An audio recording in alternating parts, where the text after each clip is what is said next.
सत्य कथा, पुरुषार्थ कथा, सुनो सुनो सिद्धार्थ कथा।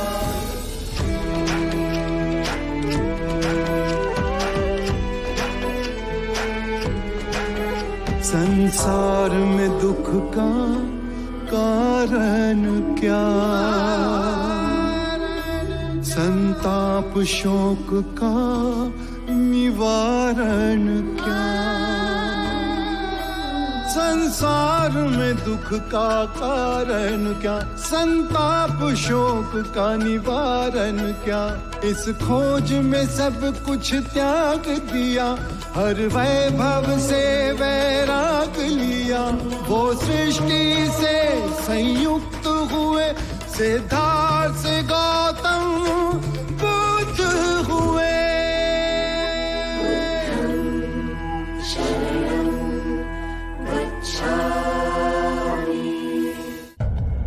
जैसे कि आप सबको ज्ञात है, सिद्धार्थ गौतम बुद्ध कपिलवस्तु से प्रस्थान से पहले महाराज शुद्धोदन के आग्रह से हमारी जिज्ञासाओं का समाधान करेंगे। शाक्य नरेश महाराज शुद्धोदन एवं शाक्य मुनि बुद्ध पधार रहे हैं। शाक्य मुनि बुद्ध की, शाक्य मुनि बुद्ध की, शाक्य मुनि बुद्ध की, शाक्य मुनि बुद्ध की, शाक्य मुनि बुद्ध की, शाक्य मुनि बुद्ध की, शाक्य मुनि बुद्ध की, शाक्य मुनि बुद्ध की, शाक्य मुनि बुद्ध की, शाक्य मुनि बुद्ध की। बुद्ध, सभी शाक्य राजा आपका स्वागत करते हैं।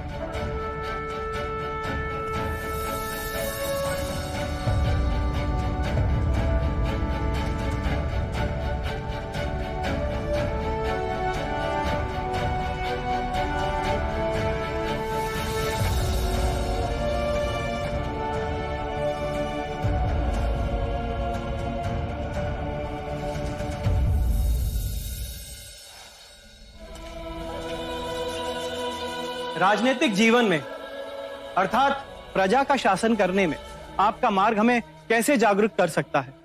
शासन ना करके। कृपया विस्तार से समझाएं। पहला भाव जो आपको आपके अंतर से खोना है वो है आपका अपना शासक भाव, और जो भाव आपको अपने अंतर में जगाना है वो है मैत्री पिता भ्राता का भाव।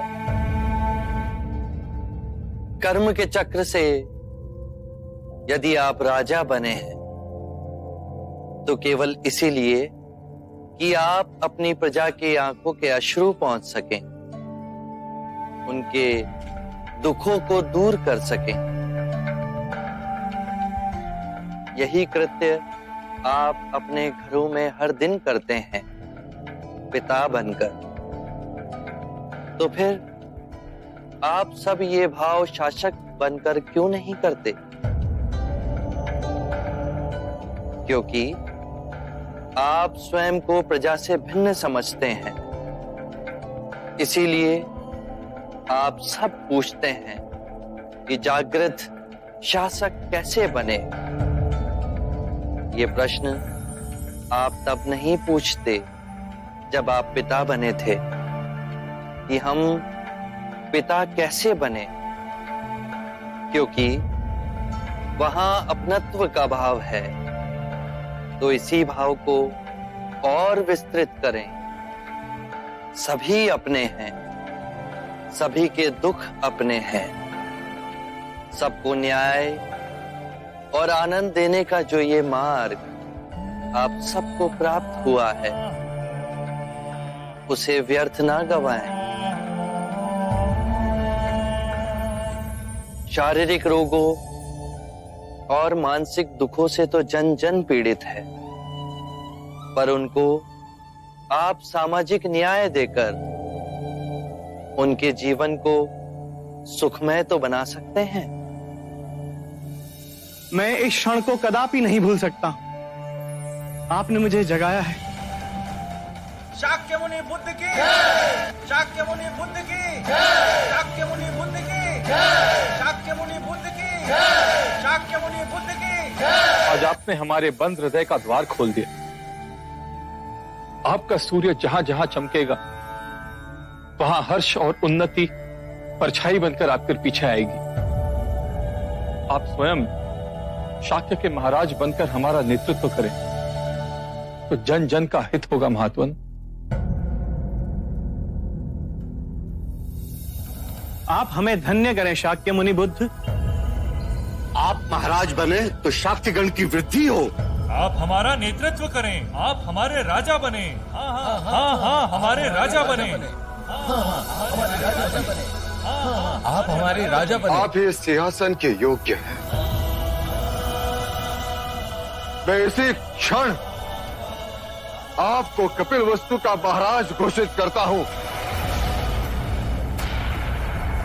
शाक्य मुनि बुद्ध की, शाक्य मुनि बुद्ध की, शाक्य मुनि बुद्ध की।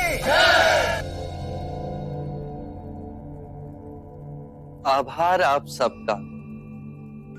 आप सभी मुझे शाक्य का महाराजा बनाना चाहते हैं। धर्मयुक्त राजनीति का पालन करते हुए प्रजा का भला करना चाहते हैं। क्या आप लोग ये नहीं चाहते कि मैं इसी प्रकार समस्त मानव जाति का कल्याण करूं? यदि मैं शाक्य महाराजा बना तो केवल शाक्य गणतंत्र तक ही सीमित रह जाऊंगा, परंतु अब सारी मानव जाति मेरी है। मैं समस्त मानव जाति का हूं। मैं हर राजा, हर सम्राट से मिलूंगा। उन्हें धर्म के मार्ग का पालन करते हुए राजनीति करने को कहूंगा।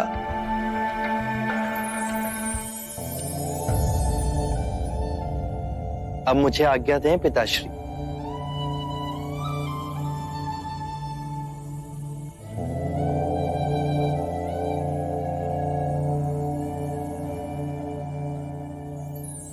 शाक्य मुनि बुद्ध की, शाक्य मुनि बुद्ध की, शाक्य मुनि बुद्ध की, शाक्य मुनि बुद्ध की, शाक्य मुनि बुद्ध की, शाक्य मुनि बुद्ध की, शाक्य मुनि बुद्ध की, शाक्य मुनि बुद्ध की, शाक्य मुनि बुद्ध की, शाक्य मुनि बुद्ध की। विभा, बुद्ध की विदाई आंसुओं से नहीं होगी।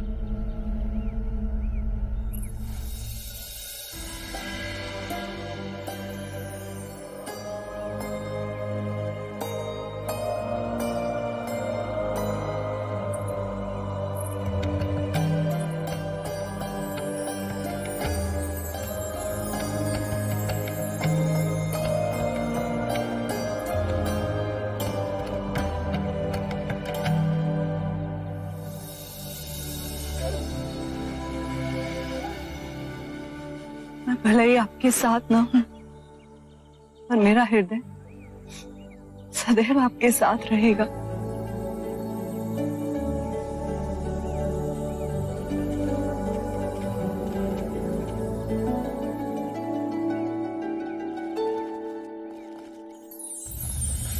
शाक्य मुनि बुद्ध की, शाक्य मुनि बुद्ध की, शाक्य मुनि बुद्ध की, शाक्य मुनि बुद्ध की, शाक्य मुनि बुद्ध की, शाक्य मुनि बुद्ध की, शाक्य मुनि बुद्ध की।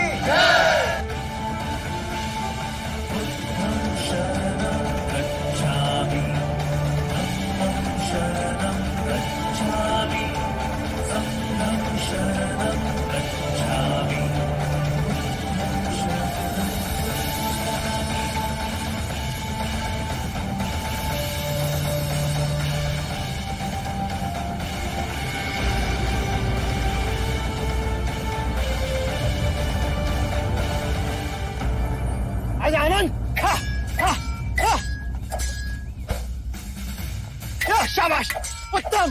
ये ले।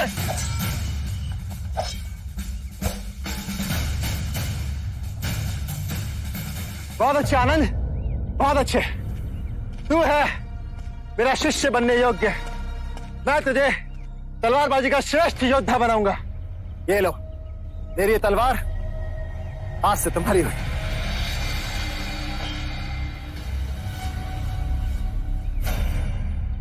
युद्ध के क्षेत्र में ये विचार करके बैठोगे तो सर धड़ से अलग कर दिया जाएगा महानाम। सोच रहे हैं अपना शीशी दे दे। बहुत दिनों से सोच रहे, पर अब निश्चय कर लिया, राहुल और नंद की तरह हम दोनों भी भिक्षुक बनेंगे। ओम भगवती भिक्षाम देहि।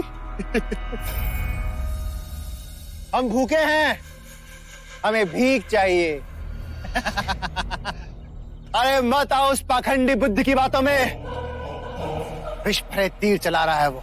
अमृत है, आप नहीं समझेंगे ज्येष्ठ। मैं नहीं समझता। अरे वो पाखंडी राजाओं को भी भिखारी बना रहा है। दुख दूर करने की बात करता है लेकिन केवल दुख ही दे रहा है। हर उस वस्तु से दूर कर रहा है जो आनंद और विलास दे। अरे वो तो पागल है, लेकिन तुम तो समझदार हो। नहीं थे, पर अब समझदारी आ रही। माता पिता की आज्ञा लेकर हम बुद्ध की शरण में जाएंगे। आनंद, तुम चलोगे हमारे साथ? नहीं, आनंद कहीं नहीं जाएगा। वो मेरे साथ राजगृह जाएगा, वहां गणिकाओं से मिलेगा, भोग और विलास का आनंद भोगेगा। अरे मैं फिर कहता हूं, तुम भी चलो मेरे साथ। स्वयं अजात शत्रु ने मुझे अपने राज्याभिषेक में आमंत्रित किया है। पर वहां तो महाराज बिंबिसार थे, किंतु अब तख्ता पलट चुका है। बिंबिसार कारागृह में अंतिम सांस ले रहा है। अरे मैं फिर कहता हूं, चलो मेरे साथ राजगृह में। जहां पिता की हत्या पुत्र करे, वहां मैं नहीं जाऊंगा। मैं बुद्ध की शरण में जा रहा हूं। और मैं भी आपके साथ चलूंगा। अनुज, तुम?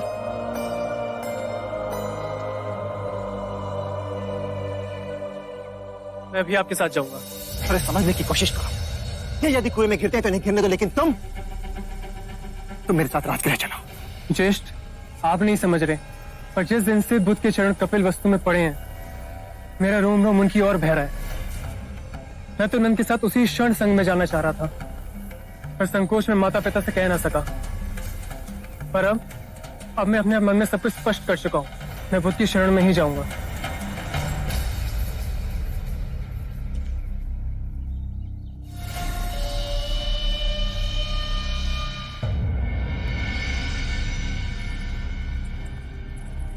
आप तीनों ने हमें यहाँ क्यों बुलाया? महाराज, हम तीनों ने मिलकर कुछ बनाया है जो हम आपको भेंट करना चाहते हैं। आप लोगों ने ये प्रतिमा बनाई है? जी, और हम चाहते हैं कि हमारे इस प्रयास का उद्घाटन महाराज आप करें। अवश्य।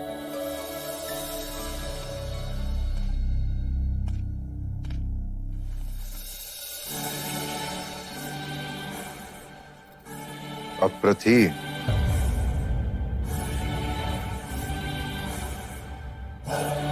अप्रतिम भेंट है आपकी।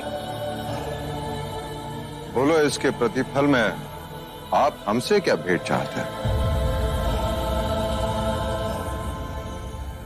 हमें आज्ञा दीजिए। आज्ञा? कैसी आज्ञा? हम तीनों ने अपना मार्ग चुन लिया है। हम बुद्ध की शरण में जा रहे हैं, भिक्षुक बनने।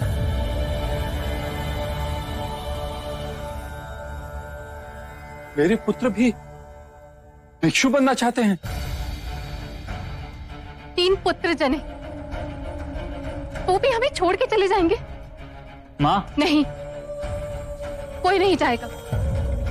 मैं तुम्हारी माँ हूं, और इस पथ पर जाने से पहले तुम्हें मेरी मृत्यु शैया पर होकर गुजरना होगा। माँ, कृपया करके ऐसा प्रण ना ले। ये विचार आप लोगों के मन में कैसे आए? जब से बुद्ध का मनोरम रूप आंखों में बसा, हम तीनों अलग इसी सोच में थे, पर अब हमारा मार्ग स्पष्ट हो गया है। पर तुम तीनों कैसे जा सकते हो? जब राजकाज का भार उठाने की बारी आई तो तुम संन्यास की ओर जा रहे हो। पिताश्री, राजकाज का भार संभालने के लिए तो ज्येष्ठ देवदत्त भी है ना। हमारे बारे में नहीं सोचा? वृद्धावस्था में किसके सहारे जिएंगे हम? देवी, इन तीनों को मत रोको। एक समय मैं भी काल के आड़े खड़ा हुआ और अपनी मनमानी करने की सोची, परंतु काल ने मेरी सारी मनसों पर पानी फेर दिया। हुआ वही जो निमित्त था। सिद्धार्थ तो बिना आज्ञा लिए अपने पथ पर चला गया। ये तीनों कम से कम तुम्हारी आज्ञा तो मांगने आए हैं। जब हम माता पिता बनते हैं तो इस भ्रम में होते हैं कि हम अपने बच्चों के भाग्य विधाता हैं, परंतु जिसके प्रारब्ध में जो लिखा होता है वही होता है। और मेरे पुत्रों के प्रारब्ध में भिक्षु बनना? यदि इन्हें भिक्षु जीवन रास ना आए तो वो पुनः लौट भी सकते हैं। यदि इस समय हम इनके मार्ग की बाधा बने तो इनके साथ साथ हमें भी हानि होगी।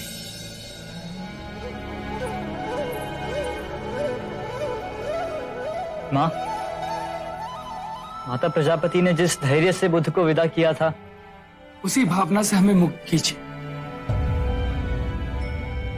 अगर हमें इस जन्म में मुक्ति नहीं मिली तो हमारा यह जीवन व्यर्थ जाएगा।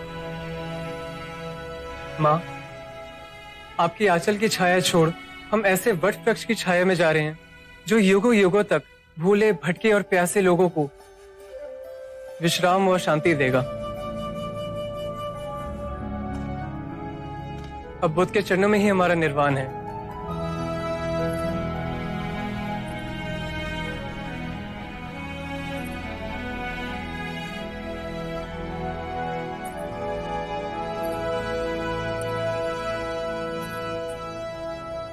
जाओ पुत्र, तुम्हें वो मिले जो हमें इस जीवन में नहीं मिला। जाओ।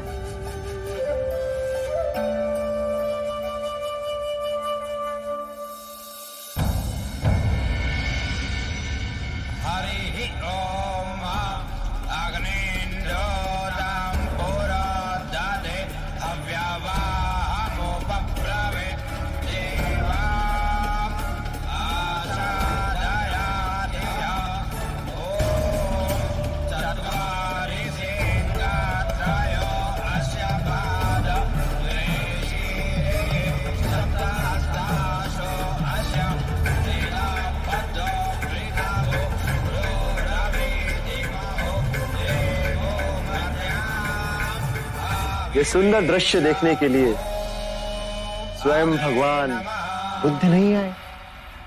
अरे कम से कम अपने किसी प्रतिनिधि को ही भेजते। हाँ? अजात शत्रु को हमने भगवान बुद्ध का शत्रु बना दिया है।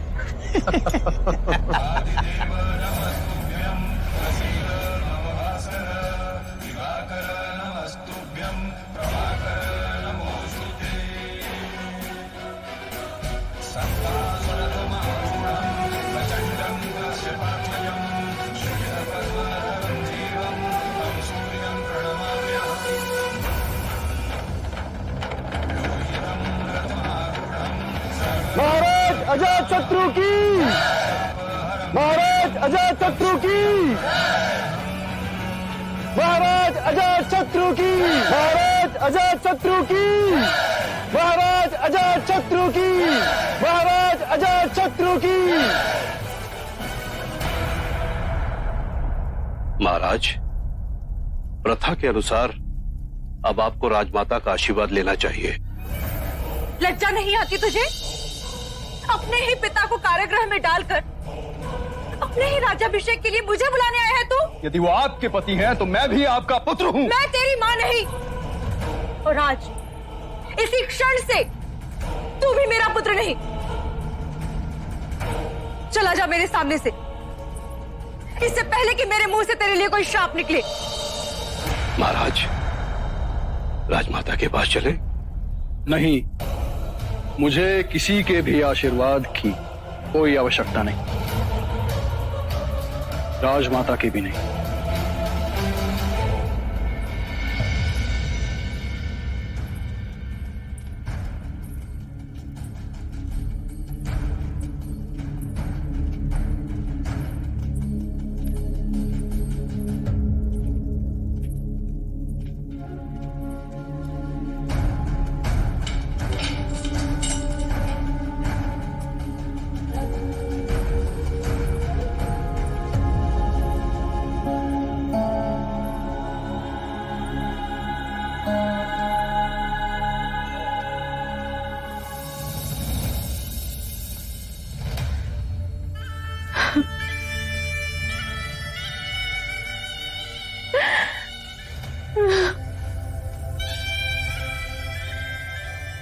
कि वैसे अधर्मी के सम्मुख ढाल बनकर खड़े हैं, क्यों उस कायर को जीने के इतने अवसर प्रदान किए? सर्वनाश हो उसका। बस मत श्राप दो उसे, मत बनो उसके कुकर्म के भागीदार। अपने मन का क्लेश और न बढ़ाओ। जो जिसका भोग है उसे भोगना है।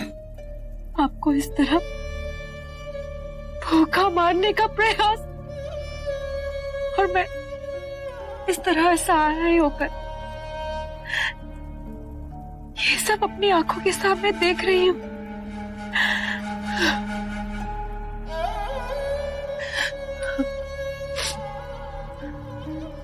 इसमें कुछ खाने के लिए, इससे पहले कि कोई देख ले, आप इसे ग्रहण कर लीजिए। रहने दो, जब प्राण जाने ही। आपको मेरी सौगंध, जब तक मैं जीवित हूं मैं आपको इस तरह भूखा मरने नहीं दे सकती। अगर आपने ये भोजन ग्रहण नहीं किया ना, तो मैं भी यहीं अपने प्राण त्याग दूंगी। वैदेही, तुम जानती हो, यदि अजात शत्रु को पता चला कि तुम छुपकर मुझे भोजन देने आई हो, तो वो क्या करेगा? मुझे भी इसी कालकोठरी में मरने के लिए छोड़ देगा। क्यों संकट मोल ले रही हो? मैंने अन्न का त्याग कर दिया है। और मैंने अभी आपको अपने प्राणों की सौगंध दी है, और मुझे आशा है कि आप मुझे निराश नहीं करेंगे। तुम्हारी सौगंध ना तोड़ूंगा, अवश्य खा लूंगा। ऐसे क्या देख रहे हैं? वैदेही, मैंने तुम्हारे प्रति पति का धर्म नहीं निभाया, दूसरे स्त्रियों के साथ नाता जोड़ा रखा, और तुम अपनी जान पर। क्योंकि मैं आपकी पत्नी हूं। वो सब ना थी। दुख तो इस बात का है कि मैंने ऐसे कपूत को जन्म दिया, मैं ही क्यों नहीं मर गया वो? मत कोसो अपने भाग्य को, स्थिर रहो। सुख आए कि दुख आए, दोनों को साम्यक दृष्टि से देखो। दुख की अनुभूति नहीं होगी। बुद्ध के बताए मार्ग के कारण मैं इस कारागृह में भी सुखी हूं। कितनी शांति है यहां ध्यान सहज लग जाता है। यह अवसर जीवन के अंतिम चरण में मिला। अरे इतने हट्टे कट्टे हो, एक बैलगाड़ी को भरने में इतना समय व्यय कर रहे हो, जल्दी करो। भिक्षाम देहि। भिक्षा? भाई आप ये भिक्षा क्यों मांगते हैं?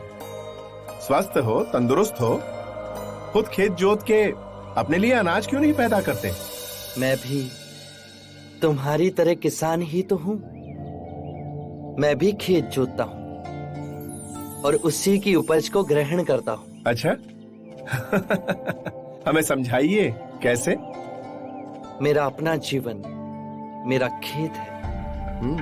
उसे मैंने अपनी साधना और एकाग्रता से सींचा है और परम ज्ञान प्राप्त किया है। यही मेरी खेती की उपज है और मेरा धान्य रूपी फल मैं जन जन में बांट रहा हूं। इस फल को खाने से क्या प्राप्त होता है महात्मा? उसे खाने से मनुष्य अपने दुखों से मुक्त होगा, परम ज्ञान को प्राप्त होगा, निर्वाण को प्राप्त होगा। आपका नाम? साक्य मुनि बुद्ध। आप वही संबोधि प्राप्त महात्मा तो नहीं? आग लगी! अरे घर में आग लग गई! बच्चा घर में अकेला है! हमारा पुत्र गोपाल! गोपाल! गोपाल! गोपाल! गोपाल! मेरे बच्चे को बचाओ! गोपाल! मेरे बच्चे! इस द्वार के अतिरिक्त और कोई मार्ग है? उधर कोने में एक खिड़की है। ये खिड़की, लेकिन इस खिड़की में से कोई बड़ा आदमी अंदर नहीं जा सकता। पर बालक तो यहाँ से बाहर आ सकता है। जाओ! जल्दी! जल्दी बचाओ मेरे बच्चे को! जल्दी! गोपाल! गोपाल! बाहर आजा बेटा। आजा बेटा, आजा, आग लगी है। गोपाल, गोपाल, देखो तुम्हारे पिता मेले से कितने सारे खिलौने लाए और ये मिट्टी की बैलगाड़ी तो बहुत सुंदर है। मैं तुम्हें मिट्टी की बैलगाड़ी दूंगा। आओ। हाँ। आजा।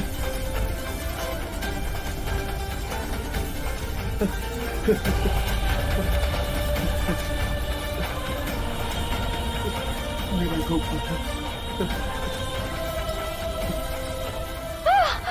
बच्चा! मेरा बच्चा!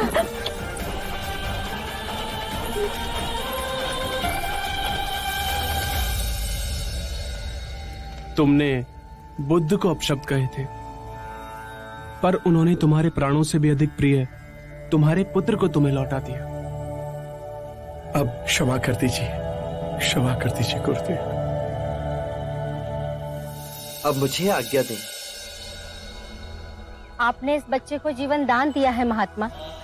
आपका ये उपकार मैं अपने प्राण देकर भी नहीं चुका पाऊंगा। आप साक्षात ईश्वर बनकर हमारे जीवन में आए। आपकी करुणा ना होती तो आज। यही तो मेरे जीवन का उद्देश्य है। महात्मा हमें समझाएंगे। सुदत्त, मैं वासना, ईर्ष्या, क्रोध, मोह, लोभ से जलते घरों से लोगों को बाहर निकालता हूं। ये अग्नि जीवन को जला देती है। न जाने कितने लोग इस अग्नि की भेंट चढ़ चुके हैं। जैसे मैंने गोपाल को पुकारा, वैसे ही मैं सबको पुकारता हूं। उनके मन के द्वार इस अग्नि के ज्वर से बंद है, परंतु उनकी चेतना की एक छोटी खिड़की खुली है। गोपाल की तरह जो भी मेरी वाणी को सुन अपना पहला पग बढ़ाता है, उसे मैं इस अग्नि से सुरक्षित बाहर खींच लेता हूं। उन्हें मुक्ति का मार्ग दिखलाता हूं। और इसी तरह उनका पुनः जन्म होता है, जैसे कि मेरे गोपाल का हुआ। और कोई जिज्ञासा है? मेरी प्रार्थना है आपसे। मैं श्रावस्ती का वैश्य सुदत्त हूं। मेरी विनती है कि आप श्रावस्ती आएं और वहां अपने संघ की स्थापना कर वहां के जन जन को मुक्ति के मार्ग का ज्ञान दें। मैं अवश्य आऊंगा सुदत्त, परंतु मेरे साथ मेरे भिक्षु भी होंगे। बुद्ध, जब आप मगध में थे तो सुना महाराज बिंबिसार ने वेणुवन आपको भेंट दिया था। कपिलवस्तु में आपके पिता महाराज शुद्धोदन ने निग्रोधवन में आपके संघ का आयोजन किया। एक ऐसा अवसर मुझे भी दें बुद्ध। मैं श्रावस्ती अवश्य आऊंगा। मैं तुम्हें वचन देता हूं।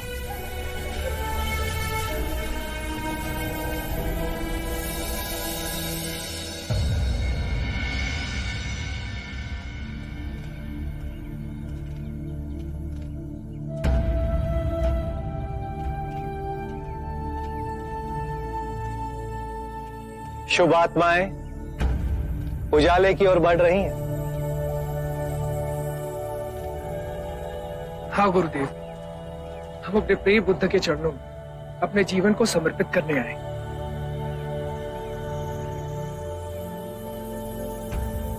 नंदो राहुल कहाँ हैं? सभी भिक्षु भिक्षाटन के लिए गए, बुद्ध भी गए। युवराज, युवराज! वाली तुम हमारे पीछे पीछे क्यों आए? जब आप तीनों मुझे गठरी देकर गए तो मेरे मन में आया कि मैं देखूं कि इसमें क्या है, और मैंने देखा तो इसमें बहुमूल्य आभूषण थे। ये आभूषण हमने तुम्हें स्वेच्छा से दिए। हम भिक्षुक बनेंगे, ये सब हमारे लिए व्यर्थ है। पली, तुमने नाई का कार्य करके कपिल वस्तु में हमारी इतने सालों तक सेवा की है, तो हमने सोचा कि जाने से पहले ये सारे आभूषण हम तुम्हें दे दें। ये आभूषण आपके आने वाले जीवन में आपकी सहायता करेंगे। वही तो मैंने भी सोचा। तुमने क्या सोचा? मैंने सोचा यदि कपिल वस्तु के युवराज रत्न और धन का त्याग कर बुद्ध की शरण में जा सकते हैं, तो मैं तो निर्धन हूं, मेरे पास तो त्यागने के लिए कुछ भी नहीं है। यदि बुद्ध के चरण में मुझ जैसे निर्धन को स्थान मिल जाए तो उपाली, तुम भिक्षु कैसे बनोगे? तुम तो जाति से शूद्र हो। मेरे संग में ना जाति भेद है, ना ही वर्ण भेद।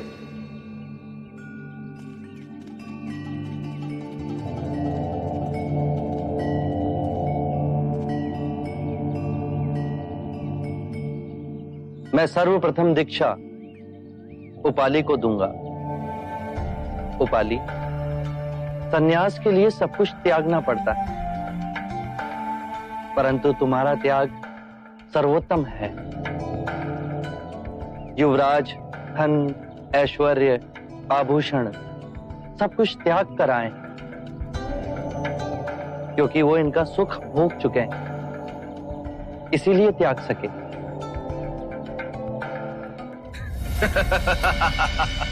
मित्र, आज बड़ा ही आनंद आया, किंतु एक बात है जो बार बार खटक रही है। कौन सी बात?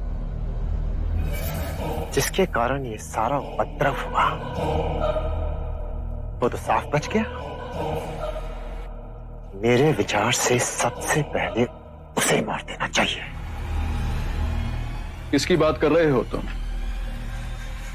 सिद्धार्थ की। मित्र, तुम्हें यह कष्ट कभी ना देता, किंतु जब जब मैंने उसे मारना चाहा, तब हर बार उसके भाग्य ने उसे मुझसे बचा लिया। वो मेरे ही कारण तो संन्यास की राह पे चल पड़ा है। कुमार देवदत्त, ये बात आपने हमारे सामने कह दी, परंतु ये बात बाहर मत कीजिएगा। बुद्ध की हत्या का षड्यंत्र भी किया तो समूचे मगध में हम सबको विरोध का सामना करना पड़ सकता है। हाँ महाराज, कुलगुरु सत्य कह रहे हैं। आपने महाराज बिंबिसार को कारागृह में डाल दिया, प्रजा फिर भी शांत है, परंतु कब तक? हमें यह नहीं भूलना चाहिए, महाराज बिंबिसार के विश्वसनीय अब भी हमारे चारों ओर। आपके अभिषेक के विरुद्ध जितनों ने खुलकर विरोध किया, उन्हें तो हमने कालकोठरी में डाल दिया, और जो बच गए वो केवल एक अवसर की ताक में होंगे, और यदि वो किसी समय संगठित हो गए तो ढूंढ ढूंढ के मारिए उन्हें महाराज, ढूंढ ढूंढ के। क्योंकि यदि कल आप युद्ध पे गए और वापस लौटने पर मगध के किले के द्वार आपके लिए ही बंद कर दिए गए और महाराज बिंबिसार स्वयं मगध के सिंहासन पर विराजमान हो गए, तो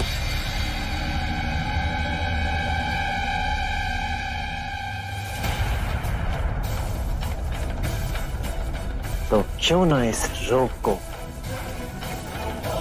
जड़ से ही काट के फेंक दिया जाए।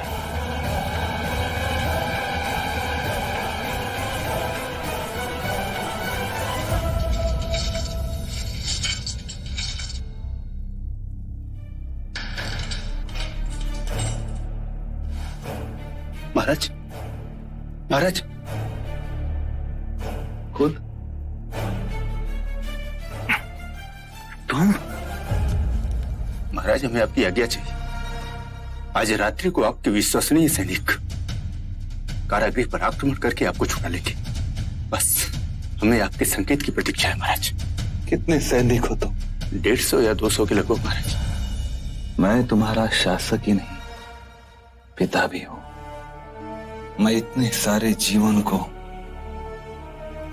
व्यर्थ बलिदान नहीं दे सकता। 200 सैनिक अजात शत्रु की सेना से टक्कर नहीं ले सकेंगे। वो मेरी हत्या तो करेगा ही, किंतु वो तुम्हें भी चुन चुन के मारेगा। अजात शत्रु रक्त का अत्यधिक प्यासा है। वो तुम्हारे परिवार वालों को भी नहीं छोड़ेगा। परंतु युवराज अजातशत्रु आपका वध करना चाहते हैं महाराज। अपने महाराज की आज्ञा का पालन करोगे? जी महाराज। अपने जीवन को यूं व्यर्थ बलिदान ना करो। मेरी आत्मा को अत्यंत शांति प्राप्त होगी यदि तुम मेरे प्यारे मगध की सेवा करोगे। तो अजात शत्रु सत्ता का लोभी अवश्य है, पर मगध की प्रजा की देखभाल करेगा। अब तुम अपने प्राण अधिक संकट में न डालो। जाओ यहां से। मैं आपको अकेला छोड़ के नहीं जा सकता। ये तुम्हारे महाराज बिंबिसार का आदेश है।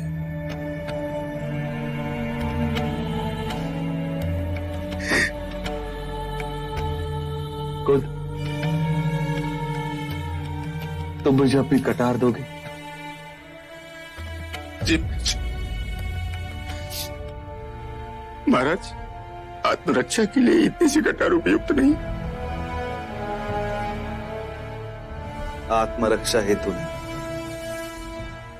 इस कटार से मैं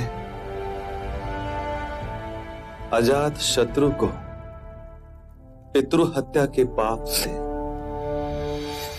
सदा सदा के लिए मुक्त कर दूंगा।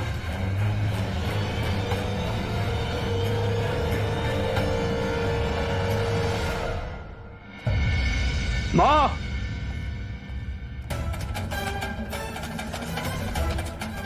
मैंने आदेश दिया था कि कोई भी महाराज को भोजन नहीं देगा, किंतु आपने कई बार मेरे आदेश की अवहेलना की और छुपते छुपाते महाराज को भोजन दिया। दूंगी, हर बार भोजन दूंगी उन्हें और हर बार अवहेलना करूंगी। क्या करोगे? हत्या करोगे तो कर दो। देखो मेरी आंखों में, तुम जब मेरी कोख में थे ना, मुझे तुम्हारे पिता का रक्त पीने की इच्छा हुई।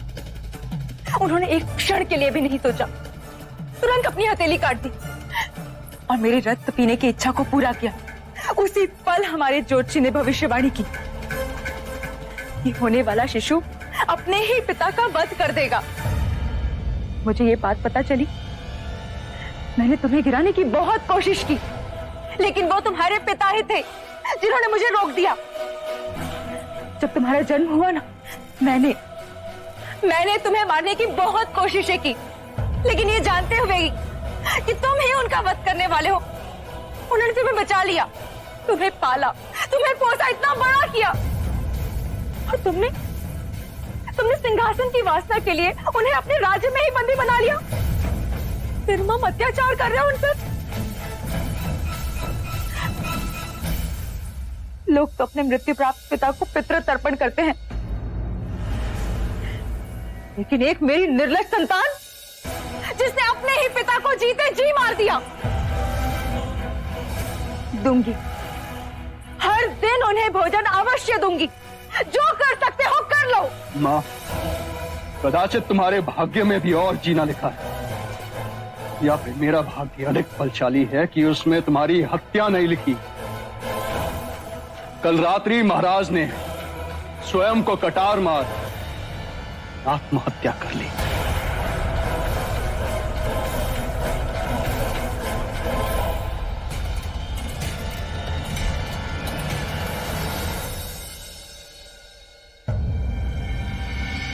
एक नगर वधु महाराज ने पत्नी का दर्जा दिया, हमारे पुत्र जीवक को पिता और उनकी अपनी संतान ने ही। महाराज बिंबिसार ने अपना जीवन सचेत अवस्था में जिया। जो भी मनुष्य अपने जीवन को ध्यान पूर्वक जीता है उसे मृत्यु का भय नहीं होता। आम्रपाली, नहीं था भय महाराज को, पर मेरे हृदय में अजात शत्रु के लिए जो घृणा भरी हुई है। घृणा से घृणा मिटाई नहीं जा सकती, घृणा प्रेम से मिटती है और यही प्रकृति का अटल सिद्धांत है। तो मुझे मार्ग दिखाइए बुद्ध। जो समय बीत गया उसमें मत उलझे रहो और ना ही आने वाले समय के स्वप्नों को देख। इसी क्षण में स्वयं को केंद्रित करो। जो असहनीय वेदना है तुम्हें, उससे मुक्ति मिलेगी। आरंभ हो गई निर्वाण प्रथा, सुनो सुनो ये बुद्ध कथा।